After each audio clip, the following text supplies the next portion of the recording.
அடி ஒரே அலைச்சலான அலைச்சலுங்க. பால் காய்ச்சல்னா ஒரு நாள் தானே இருக்குது. புதன்கிழமை பால் காய்ச்சறான் வந்துருங்க. அப்படி பேர் இங்கே வருங்க. நம்ம முன்ன பின்ன வீடு கட்டலை. இப்போத்தான் முத வீடு கட்டுறேன். வீடு கட்டி கிரகப்பிரவேசத்துக்கு இது ஐயரை வச்சு ஓதுனா ரொம்ப நல்லதுண்டாக. சரி ஐயரை வச்சு ஓதுவோம்ப்பா, ஐயரை வச்சு சாமியை கும்பிடுவோம்ண்டு ஐயருக்கு போய் எவ்வளவுன்னு கேட்டா ஐயர் 10,000 கேட்டாராம். பார்த்துக்குங்க, 10,000 கேட்டா அந்த மனுஷன் என்கிட்ட ஒரு வார்த்தை கேட்கக்கூடாதா? ஏமா 10,000 கேட்குறேன் என்ன பண்ணுறதுன்ட்டு எதுவுமே சொல்லாமல் அவர் வாட்டுக்கு அட்வான்ஸை கொடுத்துட்டார். பார்த்துக்கோங்க, அட்வான்ஸ் எவ்வளோன்றிய 1500 கொடுக்காம 5000 அட்வான்ஸ் கொடுத்துட்டார். யோ என்னையா ஓ மந்திரகம் ஓ தந்திரகம்னு ஓதுறதுக்கு எதுக்கு 5000? எல்லாத்துலையும் சிக்கனம் பண்ணி வீடை கட்டிட்டு கடைசியில் சாமி பூசை புனஸ்காரம் வரையில் என்னமோ சாமி நம்மளுக்கு ஊரையை பிச்சுக்கிட்டு கொட்டுறது மாதிரி அப்படியே காசை கேட்குறத கொடுத்துறது. கோடாங்கியாக இருக்கட்டும், குறி சொல்கிறவங்களாக இருக்கட்டும், அப்புறம் மந்திரவாதியாக இருக்கட்டும், தந்திரம் பண்ணுறவங்களாக இருக்கட்டும், அவங்க மட்டும் கேட்டாங்கன்னா லட்சம் கேட்டாலும் கொடுத்துட்றது. அவங்க சொல்கிறாரு எங்கள் ஓனர்லாம் 8,000 9,000 கொடுத்துட்டேன் இது ஓமம் வளர்த்தாருன்றாரு. அவர் ஓனருக்கு பணம் கொட்டுன்னு கொட்டுது.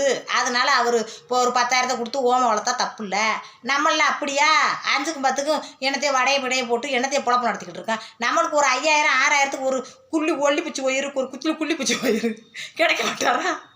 பயாக்கிட்டு ஏதோ ஒரு படத்தில் சொன்ன மாதிரி கோட்டு பாட்டில் தட்டி இருந்துக்கிட்டு உனக்கெல்லாம் கும்பிட்டு ஒரு காசா கம்மியாகத்தை கொடுப்பேன் ஒரு இவன் அவன் என்னமோ உள்ள அவன் பேரும்ல வருதுல அந்த படத்தில் சொன்னது மாதிரி ஓமம் வளர்க்குறதுக்கு எதுக்கு 10,000?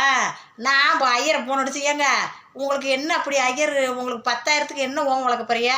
10 நிமிஷம் அது எங்கள் வீட்டுக்காரரு ஒரு மாதத்துக்கு பாடுபட்டாதான் அந்த 10,000 சம்பாதிக்க முடியும். ஒரு நிமிஷத்தில் 10,000மா கொண்டாங்க காசுன்ட்டு இந்த விடு. எங்கள் வீட்டுக்காரர் ஐயோ கொடுத்த அட்வான்ஸ் நான் போய் கேட்க மாட்டேன், எனக்கு சங்கட்டமாக இருக்கும். அங்கிட்டு போன்ட்டாரு. நான் விறுவிறுன்னு கோயிலுக்கு போனேன். இது விநாயகர் சதுர்த்திக்கு நல்ல சாமிலாம் மங்களகரமாக போட்டு இருந்துச்சு. சவளி எடுத்துக்கிட்டு ஐயர்கிட்ட இருந்தால் கொடுத்த காசை பூரா அப்படியே வாங்கிட்டு வந்துட்டேன் அட்வான்ஸை. வேணா ஐயா எனக்கு கம்மியான விலைக்கு ஐயர் கிடப்பாரு. இப்போ கிடச்சிருச்சாரு 5,000 ரூபாய்க்கு. 6,500 6,000 ரூபா இருக்கிறாராம். 1000 ரூபா குறைச்சிக்கிட்டு 5,000 கொடுக்க முடிச்சு எங்கள் அம்மா. அவருக்கே பேசி முடிச்சிருவோன்ட்டு அவரையே அந்த சொல்லியாச்சு. அதுக்குண்டு ரொம்ப வாங்க ஆசைப்படுறது. இன்றைக்கி போய் நல்ல நாளும் பொழுதுமா ட்ரெஸ் எடுத்துக்கிட்டு கோயில் தளத்தில் போய் ஐயர் கையால் திரும்ப காசு வாங்கிட்டு வந்துட்டேன். ஐயர் கொடுத்தது மாதிரியே கடவுள் நல்ல வழியாக கட்டணும். இப்போ யோசனை பண்ணி பாருங்கள், சாத்திரப்படையாடி ஐயர் கையில் போய் கோயில் வாசலில் பற்றிலாம் கிரகப்பிரவேசம் பண்ண அவர்கிட்டே காசு வாங்கிட்டான். இப்போ நம்மளுக்கு தானே யோகா. எப்படி லைக் பண்ணுங்கள், இப்படிலாம் காசை கொடுத்து ஏமாறாதீங்க. ஆமாம், நல்ல மனுஷனுடைய மன நிம்மதி தான். இது நல்லது, இது நல்லது நடக்குதுடா அப்படின்னு நினச்சா நல்லது தான். போங்க 6,000 ரூபாய்க்கு வச்சு 5,000 வச்சு ஓதிக்கிறலாம். 4,000 5,000 மிச்சமாகுதுலங்க. 5,000த்துக்கு ஒரு சாப்பாடை வாங்கி மக்களுக்கு புறம் போட்டுடலாம்லங்க. என் கருத்து நல்லது தானுங்க. லைக் பண்ணுங்கள்.